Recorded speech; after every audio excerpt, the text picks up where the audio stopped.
ধরো তুমি video game খেলতে খেলতে হঠাৎ নিজেই সেই গেমের ভেতরে ঢুকে পড়লে। চারপাশে বিপদে ভরা জঙ্গল, ভয়ঙ্কর পশু পাখি, আর বেঁচে ফিরতে হলে তোমাকে শেষ করতে হবে পুরো গেমটা।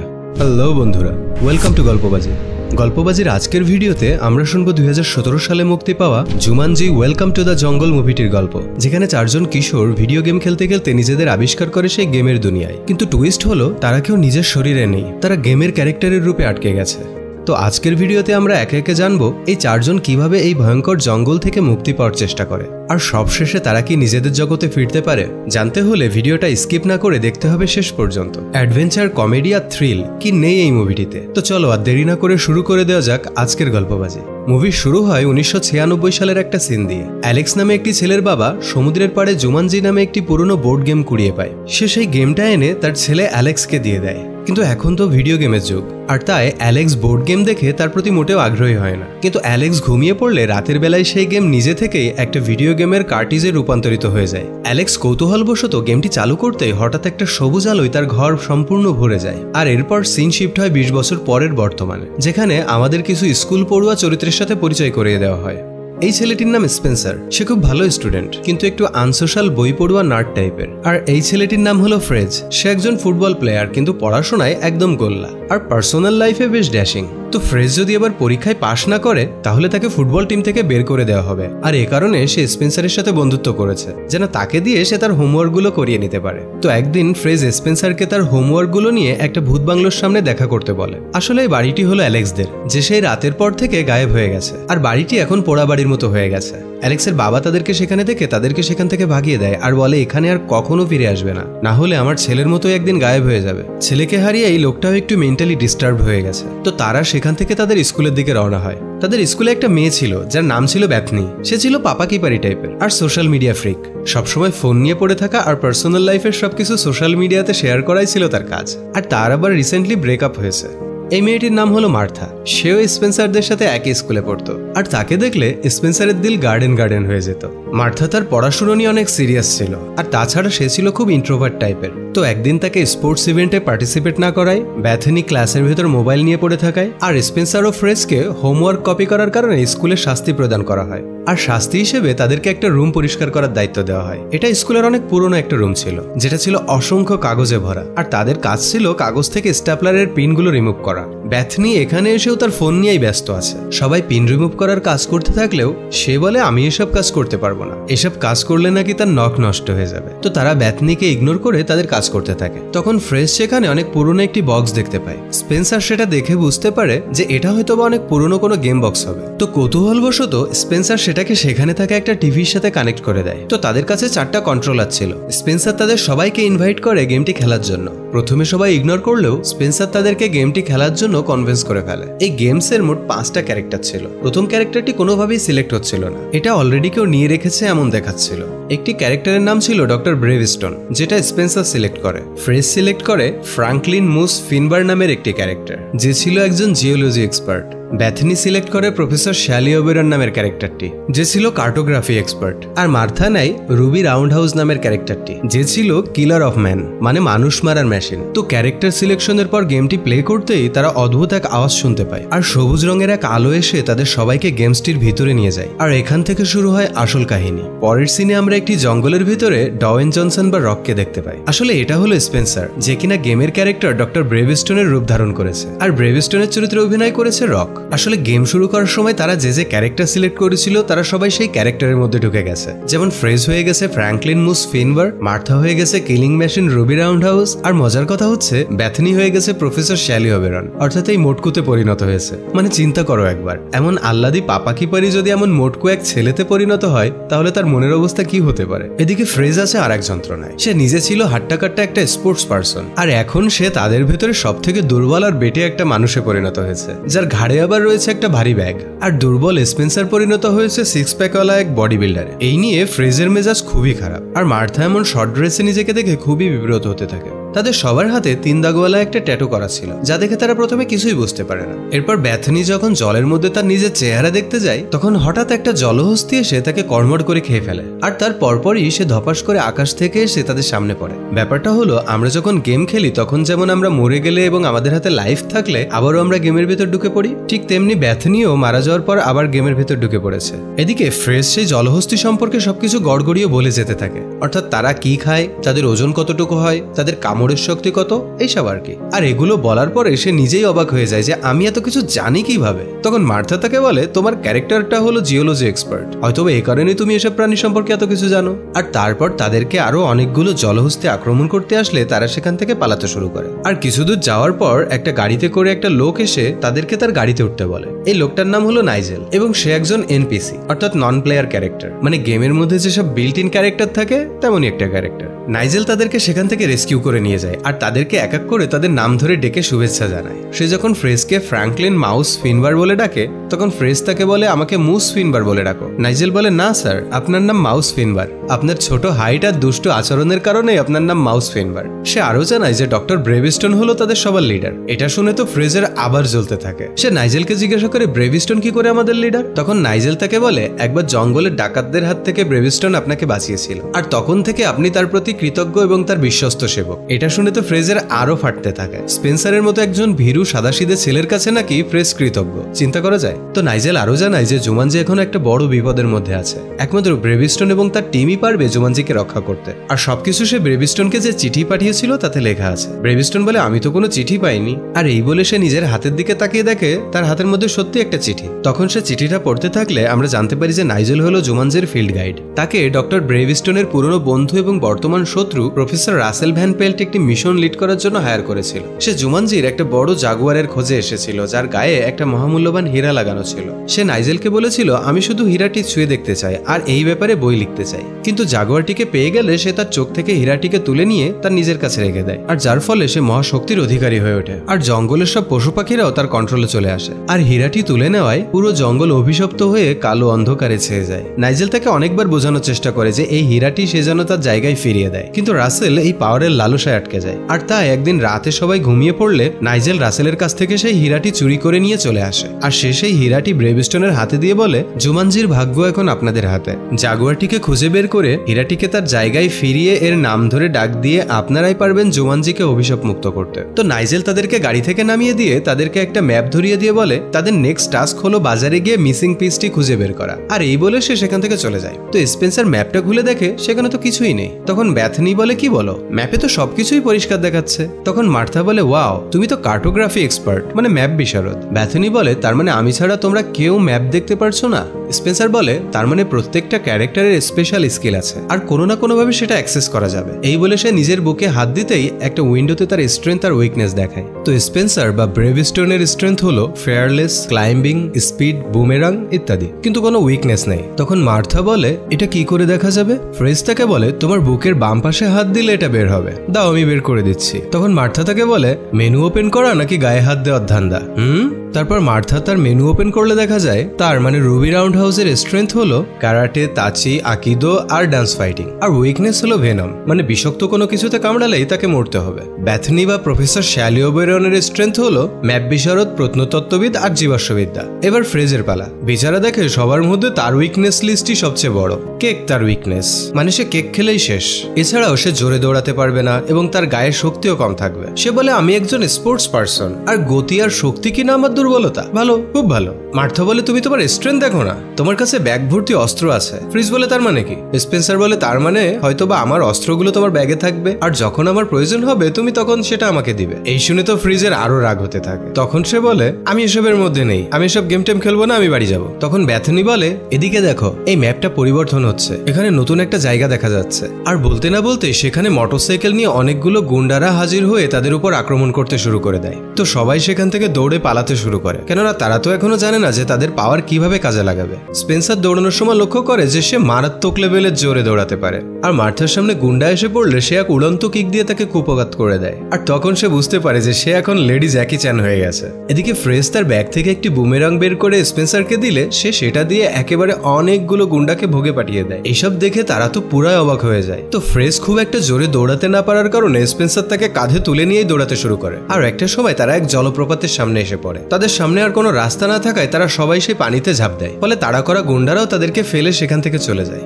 কিন্তু পানি থেকে উঠে মার্থা দেখে তাকে বিষাক্ত কিছুতে কামড়ে দিয়েছে, আর তার উইকনেস ছিল ভেনম, ফলে সে সেখানেই ডেড হয়ে যায়। কিন্তু নিয়ম অনুযায়ী সে আবারও সেই গেমে ব্যাক করে। আর তখন স্পেন্সার খেয়াল করে যে মার্থার হাতে যে 3টি ট্যাটুর দাগ ছিল তার থেকে আর মাত্র 2টি দাগ বাকি আছে। আসলে তাদের হাতের এই 3টা ট্যাটুর দাগ হলো তাদের 3টা লাইফ লাইন। ব্যাথনি আর মার্থা একবার করে মরে গেছে দেখে তাদের হাতে আর 2টো করে লাইফ বেঁচে আছে। যদি তারা এই 3টে লাইফই শেষ করে ফেলে তাহলে এই গেমের মধ্যেই তাদের আজীবন আটকে থাকতে হবে, আর কোনোদিনই তারা বাড়ি ফিরে যেতে পারবে না। তখন স্পেন্সার তাদের সবাইকে খুব সাবধানে চলতে বলে, যেন কোনোভাবে তাদের আর একটা লাইফও শেষ না হয়। আর এর জন্য তাদের সবাইকে একসাথে হাতে হাত মিলিয়ে ও একে অপরের উপর ভরসা করে চলতে হবে। তখন ফ্রেজ বলে, আমার হিসুতে পেট ফেটে যাচ্ছে।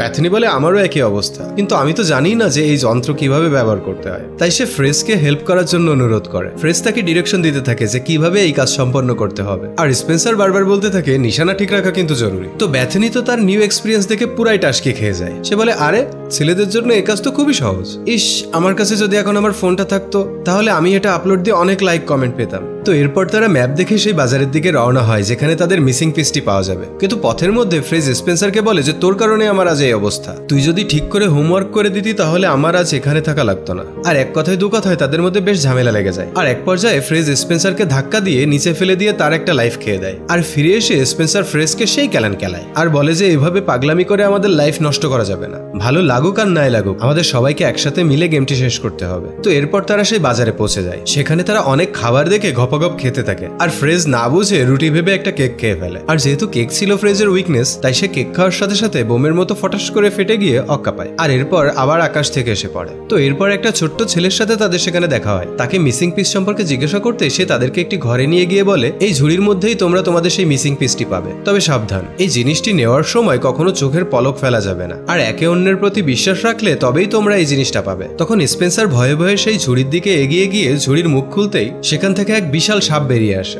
স্পেন্সার তো ভয় পেয়ে ঝুড়ির মুখ আবার বন্ধ করে দেয়। ব্যাথনি তখন তাকে বলে, আমি যেহেতু অভিনয় এক্সপার্ট তাই আমি চেষ্টা করি সাপটাকে ডিস্ট্রাক্ট করতে, আর তুমি এই ফাঁকে ঝুড়ির ভেতরে থাকা সেই মিসিং পিসটি বের করে নেবে। তো এরপর তারা প্ল্যান অনুযায়ী কাজ শুরু করলে সাপটি যখন ব্যাথনির দিকে তেড়ে আসে তখন ব্যাথনি ভয়ে চিৎকার করে ওঠে। আর সাপটি তখন মার্থাকে অ্যাটাক করতে গেলে স্পেন্সার সাপটিকে ধরে ফেলে। আর জুওলজি এক্সপার্ট হওয়ার কারণে ফ্রেজ সেই সাপটিকে ধরে তার বিষ দাঁতগুলো ভেঙে দেয়। আর সাপটাকে বিষহীন করে দিয়ে ফ্রেজ তো সেই ভাব নিতে থাকে। সে বলে, দেখেছো একজন জুওলজিস্ট কি করতে পারে।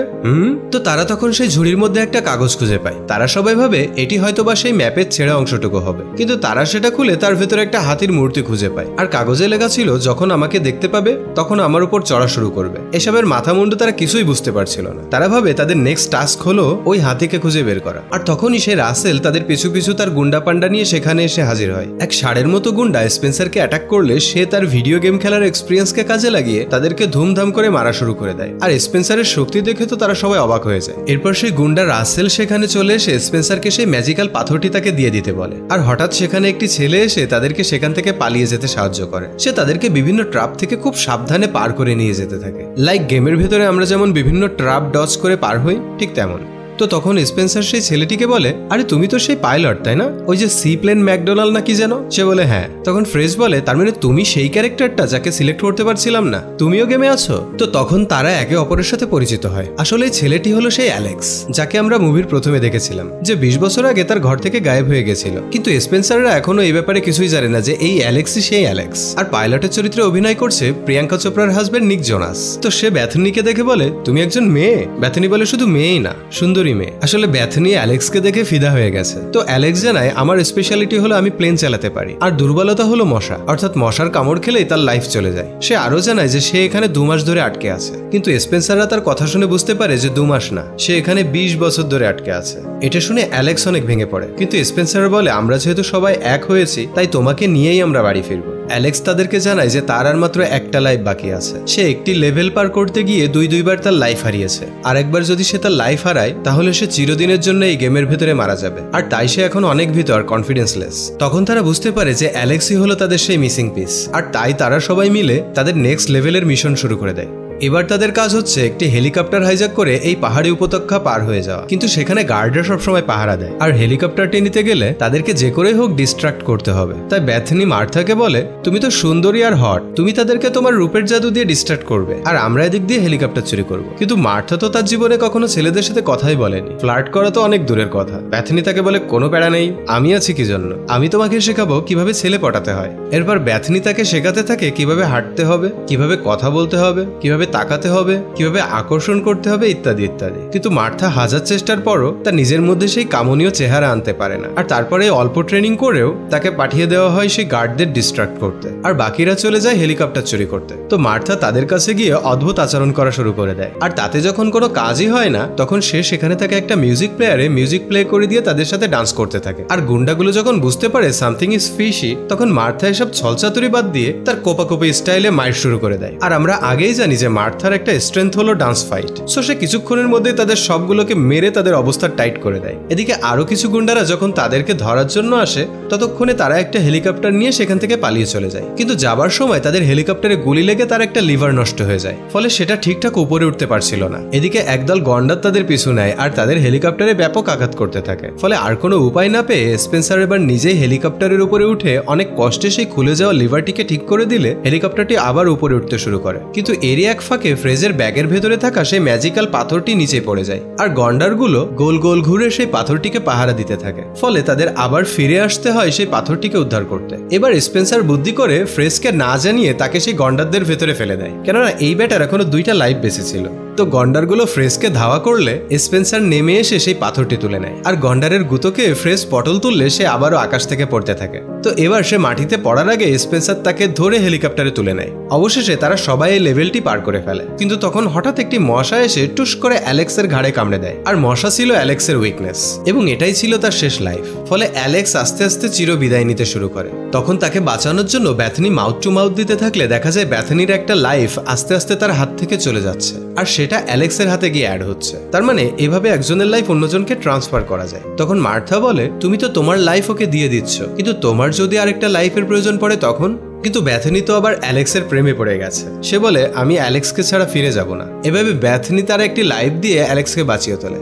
এবার তাদের সর্বশেষ মিশন। তারা সেই জাগুয়ারের মূর্তিটি খুঁজে পেয়েছে যার চোখে এই ম্যাজিক্যাল পাথরটি বসিয়ে দিতে পারলেই এই গেম শেষ করে তারা ঘরে ফিরে যেতে পারবে। তো সেই পথ দিয়ে হেঁটে যাওয়ার সময় তারা একটি হাতির মূর্তি দেখতে পায়। তখন তাদের মনে পড়ে সেই ক্লুর কথা, যখন তারা একটি হাতির মূর্তি পেয়েছিল আর সেখানে লেখা ছিল, আমাকে দেখা মাত্রই আমার উপর চড়া শুরু করো। তাই স্পেন্সার হাতিটির উপর চড়তে শুরু করে দেয়, কিন্তু সেখানে একটি কাঠবিড়ালি দেখে ভয়ে পা পিছলে পড়ে গেলে তিনটি জাগুয়ার এসে তাকে খেয়ে ফেলে, আর কিছুক্ষণ পর সে আবার ব্যাক করে, কিন্তু তার হাতে আর মাত্র একটি লাইফ বেঁচে আছে। আর তাই সে ফ্রেজকে বলে, আমি এই কাজ আর কিছুতেই করতে পারবো না, কারণ দুটি লাইফ থাকলে রিস্ক নিয়ে অনেক কিছুই করা যায়, কিন্তু একটি লাইফ নিয়ে এত বড় রিস্ক কখনোই নেওয়া যায় না। তখন ফ্রেজ তাকে বলে, আমাদের জীবনে আমরা একটি লাইফ নিয়ে কত রিস্কের কাজই না করে থাকি। আমরা জানি মরে গেলে আমরা কেউ আর ফিরে আসতে পারবো না, তবু আমরা কত অসম্ভবকেই না সম্ভব করি, আর তাই আমি জানি তুই পারবি। আর এসব কথা শুনে স্পেন্সার মোটিভেটেড হয়ে আবারও সামনের দিকে অগ্রসর হতে থাকে, আর বাকি সবাই ভাগ হয়ে আলাদা আলাদা রাস্তা দিয়ে এগিয়ে যেতে থাকে। ততক্ষণে সেখানে সেই গুন্ডারাও চলে আসে। মার্থা তাদেরকে গানের তালে তালে সাইজ করতে থাকে, আর ফ্রেজের সামনে এক বিশাল বড় হাতি এসে হাজির হয়। যেহেতু সে ছিল একজন জুওলজিস্ট, তাই সে খুব সহজেই হাতিটাকে বশ করে ফেলতে পারে, এমনকি সে হাতির ভাষাও বুঝতে পারে। তবে কিছুক্ষণের মধ্যে সেখানে সেই মেইন ভিলেন রাসেল এসে হাজির হয়, আর বেথনিকে হোস্টেস বানিয়ে স্পেন্সারের কাছে সেই পাথরটি ফেরত চায়। স্পেন্সার জানায় তার কাছে সেই পাথরটি নেই। তখন বিশাল সেই হাতির উপরে চেপে ফ্রেজ সেখানে চলে আসে, আর তার কাছে ছিল সেই ম্যাজিক্যাল পাথরটি। সে রাসেলের পালিত চিতাবাঘগুলোর সাথে ফাইট করতে করতে একসময় তার হাত থেকে সেই পাথরটি পড়ে যায়। অ্যালেক্স এবার রাসেলকে মেরে কাত করে দেয়, আর মার্থা স্পেন্সারকে বলে, তুমি বাইক নিয়ে জাগুয়ারের মূর্তির উপরে উঠে যাও, আমি যে করেই হোক তোমাকে এই পাথরটি পৌঁছে দেব। তখন স্পেন্সার বাইক নিয়ে সেই মূর্তির দিকে রওনা দেয়, আর মার্থা চলে যায় সেই পাথর নেওয়ার জন্য। কিন্তু সেখানে এসে সে দেখে যে জায়গাটা সাপে পুরো গিজ গিজ করছে, আর আমরা জানি যে ভেনম হলো মার্থার উইকনেস, কিন্তু তার হাতে তো আর কোনো উপায়ও নেই। তাই সে খুব সাবধানে আস্তে আস্তে সেই সাপদের মাঝখানে গিয়ে সেই পাথরটি তুলে নেয়। কিন্তু ততক্ষণে সেখানে সেই ভিলেন রাসেল চলে এসে সাপগুলোকে কন্ট্রোল করে নেয়, আর তাকে হুমকি দেয় যে পাথরটি তাকে না দিলে এখনই সাপের কামড় খেয়ে তাকে মরতে হবে। ইতিমধ্যে স্পেন্সার প্রায় সেই মূর্তিটির উপর পৌঁছে যায়। আর তখনই মার্থা বুদ্ধি করে নিজেই সেই সাপের কামড় খেয়ে নেয়, যেন সে সেখান থেকে ভ্যানিশ হয়ে যেতে পারে। আর যখন সে আবার ব্যাক করে তখন সে তার হাতে থাকা পাথরটি অনেক কষ্টে স্পেন্সারের কাছে পৌঁছে দেয়। আর স্পেন্সার সেই পাথরটি নিয়ে সেই জাগুয়ারের চোখে বসিয়ে দেয়। কিন্তু মজার ব্যাপার হলো এত কষ্টের পরেও কোনো কিছুরই পরিবর্তন হয় না। তো তখন তাদের মনে পড়ে যে মিশন শেষ করে তো তাদের জুমানজি বলে ডাকতে হবে, আর তাই তখন তারা সবাই জুমানজি বলে ডাকতে থাকে। আর তখনই সেই পাথরটি অ্যাক্টিভেট হয়ে যায় আর অভিশাপ কেটে গিয়ে জুমানজি আবার আগের মতো হয়ে যায়। তো মিশন শেষে এবার বাড়ি ফেরার পালা। নাইজেল সেখানে উপস্থিত হয়ে একে একে তাদের সাথে হাত মেলাতে থাকলে তারা গেম থেকে বেরিয়ে যেতে থাকে। কিন্তু স্পেন্সার মার্থাকে বলে, আমি তোমার সাথে এখানেই থেকে যেতে চাই, কেননা ফিরে গেলে তো আমি আবার আগের মতো ভীরু ও দুর্বল স্পেন্সারে পরিণত হব। মার্থা তাকে বলে, তুমি যেমন তেমনই ঠিক আছে। তো মার্থার কথায় মোটিভেটেড হয়ে তারাও গেম থেকে বের হয়ে আসে আর এসে পৌঁছায় সেই রুমে যেখান থেকে সবকিছু শুরু হয়েছিল। ফিরে এসে ব্যাথনি আগে চেক করে যে তার সবকিছু ঠিকঠাক আছে কিনা। আর সবকিছু ঠিকঠাক আছে দেখে তারা সবাই অনেক আনন্দিত হয়ে পড়ে। কিন্তু তারা অ্যালেক্সকে সেখানে দেখতে পায় না। তখন সবাই মিলে অ্যালেক্সের বাড়ির দিকে গেলে দেখে যে তার সেই পোড়া বাড়ি এখন একদম ঝকঝক করছে। তার মানে অ্যালেক্স যে সময় গায়েব হয়ে গিয়েছিল ঠিক সেই সময় আবার ফিরে গিয়েছিল, আর সে এখন বিয়ে করে তার পরিবার নিয়ে সুখে আছে। তো তাদের চারজনকে দেখে অ্যালেক্স চিনে ফেলে আর বলে, আমি ফিরে এসে ব্যাথনিকে অনেক খুঁজেছি কিন্তু পাইনি। বিয়ের পর আমি আমার প্রথম সন্তানের নাম রেখেছি ব্যাথনি। আর এই শুনে তারা সবাই অনেক খুশি হয়ে যায়। আর এরপর তারা সেই জুমানজি গেম বক্স নিয়ে তা ভেঙে গুঁড়ো গুঁড়ো করে ফেলে। তারা কোনোভাবে আর এমন ভয়ঙ্কর জায়গায় ফিরে যেতে চায় না। আর মুভিটি এখানেই শেষ হয়ে যায়। তো মুভিটির গল্প তোমাদের কেমন লাগলো অবশ্যই কমেন্ট করে জানাবে। এই মুভির পার্ট 2 দেখতে চাও কিনা সেটাও জানিয়ে দিও। ভিডিও ভালো লাগলে অবশ্যই লাইক, কমেন্ট অ্যান্ড শেয়ার করে দিও। আর এরকম অসম এক্সপ্লেন পেতে চ্যানেলটি সাবস্ক্রাইব করে বেল আইকন বাজিয়ে দিও। তো কথা হবে পরের কোনো মুভির গল্প নিয়ে। সে পর্যন্ত সাথেই থেকো।